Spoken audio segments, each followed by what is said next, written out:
Hi, everybody. I'm going to try to live up to that introduction. And if I don't, the next talk is about the experts are always wrong. So if I fuck everything up, that means I'm an expert. So it really can't go in a bad direction for me.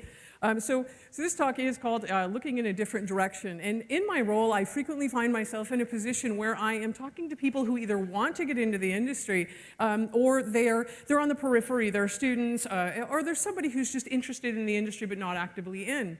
And one of the questions I most often get is this, what does a great game look like? Not just a game, but actually a great game. And sometimes it's from parents who are just curious, like, I want to know what a great game is. How can I tell a great game when I see one? And it's this visual metaphor people are always looking for. And for some, it's about a work of art. And for some, it's admittedly about a pile of money, of course. And then for even others, it's about innovation. But for those of us who've been making games for a while, we know there's a very fine line between innovation and what the fuck. And I hope I can swear here, and it's too late now if I can't. Anyway, so when I first got into the industry in 1981, there were basically two measures by which we judged whether a game was great. And the first was obviously the manuals, right? If you could, it felt like you were picking up a fucking brick, right? You knew it was a good game. And so this is what I would say, like I would hold the box and man, this is a great game. And I remember in some of the companies I worked for, they would actually say things like, you know, the box isn't heavy enough, we need to find other stuff to put in there. And the Civilization manual, in fact, had 3,000 pages in it when it shipped. No, it was 157, obviously. And another way to tell a great game was amazing graphics. And these were, in 1981, absolutely fucking state-of-the-art graphics. And so this phrase, we started hearing this, we still hear it today, about amazing graphics. And the graphic arms race had begun. In 1993, it was, at least for me and for many people in the industry, a horrible year. It was horrible if you were not at Cyan, which made Myst, and it was also horrible if you were not at id Software, which made Doom. And these games came out within, it felt like days of each other. And at the time, I was working on Wizardry 7. We'd recently released it. It went on to get 5 RPG of the Year awards. It did great, right? But even then, when I was working on that game, I remember seeing those other two games and having this feeling that the industry had taken this massive graphics leap. And somehow I suspected that 10 years from now, the game that I had just released, which was being critically praised, wasn't going to be around. And to me, it felt like I was witnessing a bomb going off. And it was the signal that the graphics arms race absolutely clearly had arrived and graphics were king. And so Shakespeare, I was a big fan of Shakespeare, and I loved his line, the play's the thing. And I'd always thought about that in terms of game design. And then Emerson came along and he said, for fuck's sake, look at all those polygons. Right? And so that changed how people perceived the industry. And so then people started saying things like, oh, the graphics suck, and therefore, if the graphics sucked, the gameplay also had to suck. And so in 2001, so obviously Emerson was a complete lie, but this is actually true. So in 2001, we had a kid, and I wondered if I never said to her, the graphics sucked, and if somehow she'd never heard it, would she not judge games by their cover? And so as she grew, she starts out, she's playing Ratchet and Clank. It's her big game. I mean, obviously, she played many games. But as she moved from Ratchet and Clank to WoW, she's level 90 in WoW, currently leveling a little bit more. She's hardcore, started her first guild at 12, not that I'm a proud parent. Anyway, these aren't on my notes, by the way. So anyway, she moved on to WoW, and then she later moved on to Minecraft. And once she got to Minecraft, man, I realized once she was there, graphics didn't matter. And you know what's interesting is she never said it. She never once judged games by their cover, and I thought that was fascinating. And so if we take a look at Gordon Freeman, is he any less a character when he's 8-bit? Does he lose his fidelity to you?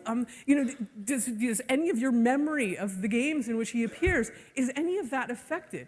And for me, the funny part is when I asked a friend of mine to make me 8-bit Gordon, when I saw that image, I immediately thought, oh my God, I want to play this game. But I think for graphics, a whole lot of developers, it ended up when I asked developers, it seems a whole lot of them agreed with me that looks were only part of the puzzle.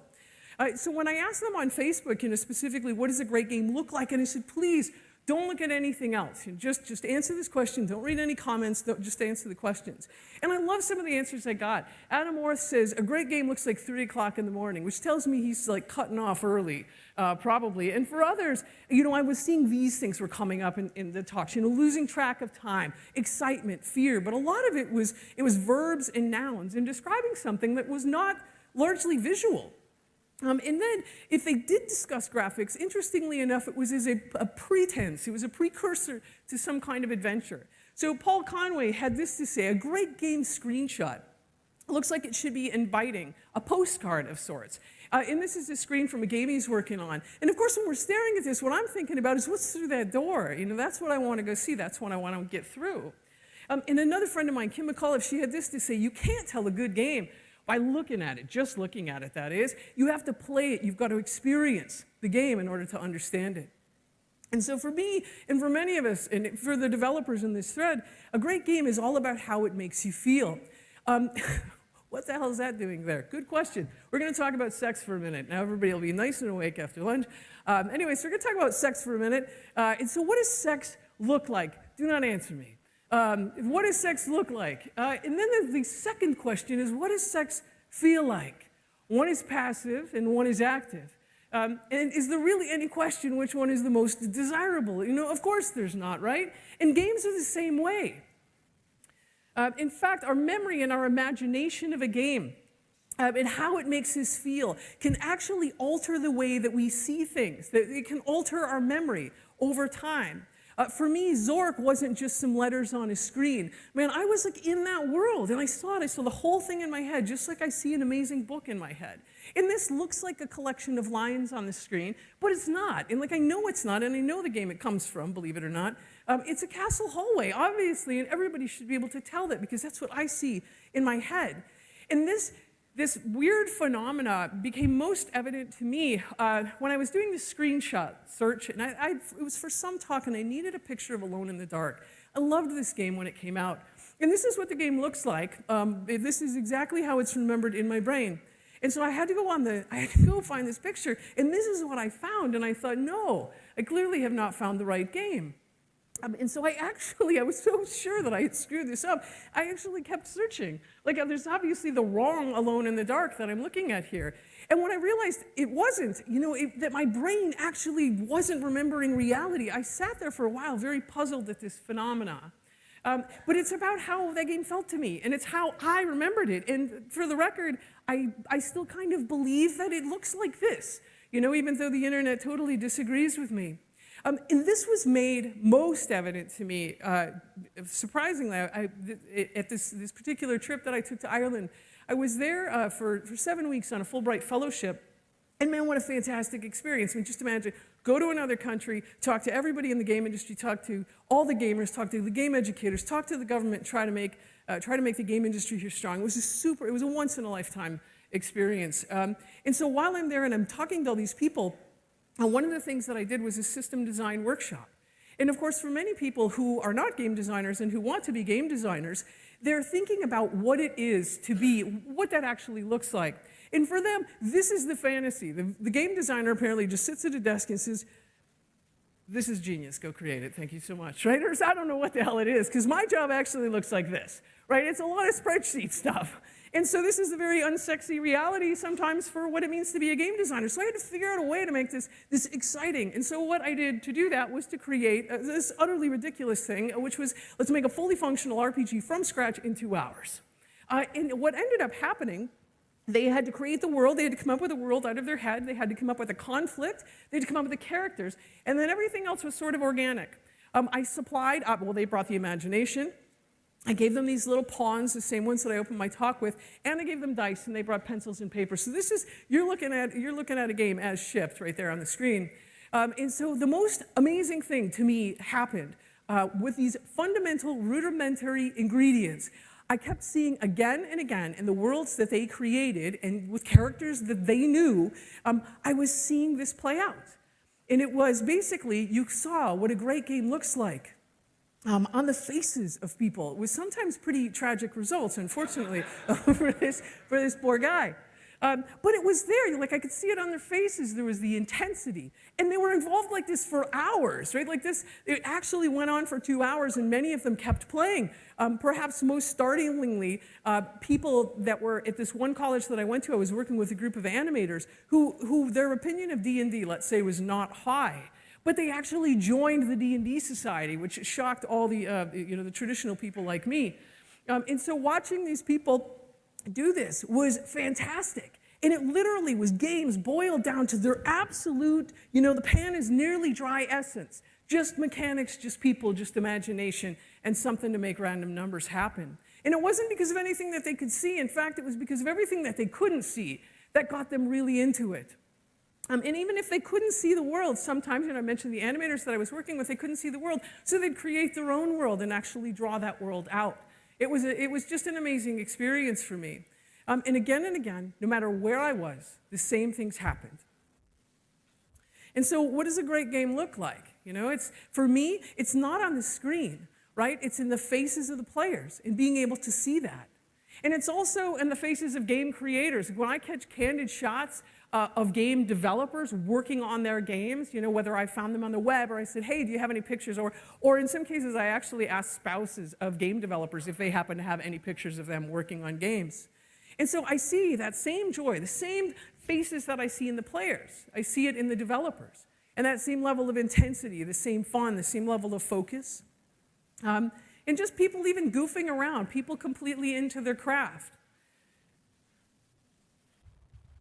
And this is a picture from the Melbourne Game Jam. And just watching, I had a lot of pictures from game jams that people sent me, and watching people getting into the creation of a game as much as they get into the play of the game. And even closer to home, our son, he's just learning to code and make a game with his own dad. And so we're making the game for him, doing it in game jams, just over the weekend. And I would say it's the best game development experience I've had in 35 years, being able to make a game with my kid.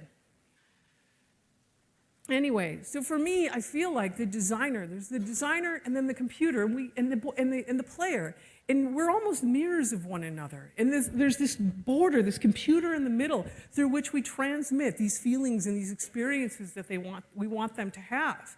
And sometimes that experience is fear.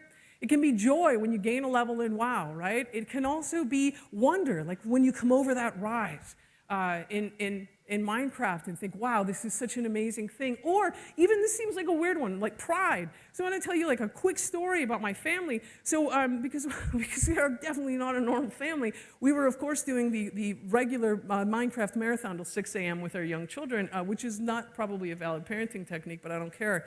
Anyway, so my daughter, she had just created this beautiful pagoda, and she was thrilled with it. She loved her pagoda. She had a perfect view of the ocean. And her little sister, Avalon, came up and built what Mesa referred to, I believe, alternately as a hovel, as she just was not a shed. Avalon built this little sand castle, and Mesa was ticked because it was ruining her view. And so Avalon says to me, Mommy, no, come see this thing that I built. And so I walk with my daughter through the world. And she brings me into this little house she's built, and she doesn't know how to make doors yet, so she hammers down the thing to get, the sand to get in the thing, and then we walk into the thing, and she puts the sand back up, and then we had to step up on top of something else to break out through the roof so we could see her view, and she hadn't understood most of the higher concepts, say, of Minecraft. But following my little kid through the world so she could show me something she had built, even if it utterly ruined the view of my other daughter, I didn't care. Right? It was one of the most beautiful experiences I've had as a parent playing games. Absolutely loved it. And games are also about education, or they give us an opportunity to understand. And sometimes they give us an opportunity to confront things. And the player shows up, basically, and all these things that we want to express to them, none of which may be visual, but the things that we want to express to them, they take those things, and then those things are their experiences. They are a mirror of us, and we are a mirror of them. And the computer, to me, is sort of this weird border in between. There is, of course, and I mentioned it earlier, there's an interesting and a necessary component to, say, a successful game, something we must have, and that gets back to the pile of money. And I understand that this is the game industry and not the game art movement, where we make games just because we love them so that we can give them away. It happens, right? Like, I know people do that. But we've got to make money in order to stay afloat. And it brought me back to this conversation that I had. I was interviewing for a gig in Chicago. This is about 10 years ago. I was interviewing for a gig in Chicago. And I passed through all the various levels, and now and everybody, somehow I guess I was okay because I'm now talking to the studio head. And the studio head had this unconventional method of interviewing people. And he said, let's take a walk. Okay, so out we go into Chicago, and we're walking through Chicago, and he's interviewing me. And it was just an interesting way to interview. Not that I minded it, I don't know that I'd recommend it, but it was an interesting way to interview. Anyway, we get to this one point, and he stops. We're in a park, and he asks me this incredibly pointed question.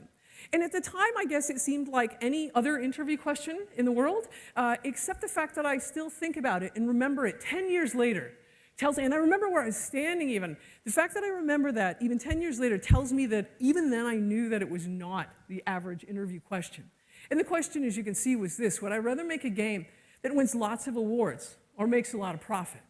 And I thought about this question for the longest time. And I stood there, and as I'm thinking about, oh, geez, what do I want to say to this question? I wasn't going to rush it. I guess there's like some part of me, I'm thinking, well, this is the last game I worked on that did this. And I'm weighing the pros and cons. And since the last game I worked on had won 5 RPG of the Year awards, and it seemed to sell well, I thought that might be the answer, right? To me, I guess awards had always equaled success. And so anyway, I said to him, awards. I'd rather make a game that wins a lot of awards. And he said to me, it's funny, because I don't even remember what he said, but that was literally the moment, and I know it was the moment that I lost the job, because I asked somebody later. Which I'm okay with because they hired me back as a contractor. Anyway, but shortly after I said that, my award-winning company, the company I was working at, it closed.